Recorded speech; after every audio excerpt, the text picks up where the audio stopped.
Assalamu alaikum wa rahmatullahi ta'ala wa barakatuh. Today we are going to learn about the story of Prophet Musa alayhi salam. Long time ago, a tribe called the children of Israel lived in Egypt. An evil king called Pharaoh also lived in Egypt. He called himself God. He made the people of Israel his slaves and wanted them to worship him. Otherwise, Pharaoh would hurt them. One day, Pharaoh had a dream which he did not understand. A fortune teller told Pharaoh that a boy born from the children of Israel would destroy him and his kingdom. When Pharaoh heard this, he decided to kill all newborn boys of the children of Israel. Only their daughters would be allowed to live.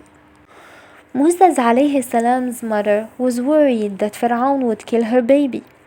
Allah Azza wa Jal then revealed to Musa alayhi salam's mother to put him in a basket and leave him in the river Nile. By a miracle from Allah Azza wa Jal, Musa alayhi salam arrived at Pharaoh's kingdom and was found by Pharaoh's wife called Asya. She was a good and kind-hearted woman. She kept the baby as her son. Musa alayhi salam was then brought up at Pharaoh's palace. As Musa grew up, he saw that Pharaoh was very evil and treated people badly. Musa alayhi salam decided to leave Pharaoh's kingdom and live somewhere else. Musa alayhi salam then got married and worked as a shepherd. One day, Musa alayhi salam and his family were traveling at night. He noticed a fire quite far away on the side of a mountain. He alayhi salam said, "Wait here. Look, I can see a fire in the distance. Perhaps I can find out where we are, or at least get a burning branch to warm ourselves with." As Musa alayhi salam reached the source of the light, Allah Azza wa Jal spoke to him and gave him wisdom and miracles. Allah Azza wa Jal told him that he had chosen him as his messenger and commanded him to go with these signs and give his message to Pharaoh, who had made himself a tyrant in the land.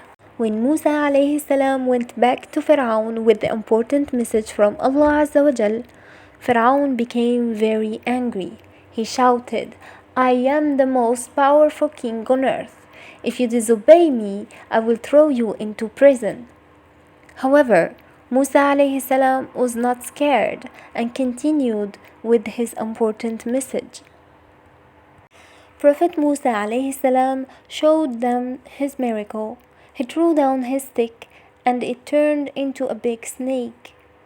Then he drew out his hand out of his armpit and it was shining brightly. Pharaoh rejected these miracles, calling them magic.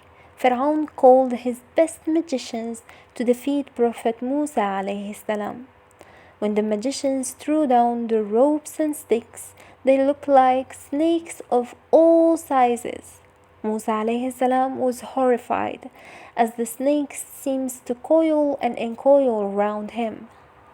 Allah Azza wa Jal revealed to Musa alayhi salam to throw his staff. As Musa alayhi salam did so, all of a sudden it became a huge snake. It began to eat up all the other snakes until it has eaten them all up. Everyone was amazed. The magicians fell on the ground in sujud, saying, "We believe in the Lord of Musa alayhi salam and Harun." Pharaoh was very angry and decided to kill more people. Musa alayhi salam told his people to leave Pharaoh's kingdom. Pharaoh gathered an army and followed them. As Musa alayhi salam and his people were trying to escape, they reached a sea and had nowhere to go. They were worried. Pharaoh was on his way to kill them. Allah Azza wa Jal then made a miracle and ordered the sea to split in half so that Musa alayhi salam and his people can pass safely through the other side. When Pharaoh and his army tried to pass through the sea, Allah Azza wa Jal ordered the sea to come crashing down at them. At this time, Musa alayhi salam and his people had finished crossing to the other side. Pharaoh and his army all drowned. Allah Azza wa Jal saved Musa alayhi salam and his believers. We learn from this story that when Allah Azza wa Jal wants something to happen, it will happen, even if everyone wants to prevent it from happening. Allah Azza wa Jal is the most powerful, and no one is more powerful than Allah Azza wa Jal. We should always trust Allah, as He will help us through our troubles and difficult times. Wassalamu alaikum wa rahmatullahi ta'ala wa barakatuh.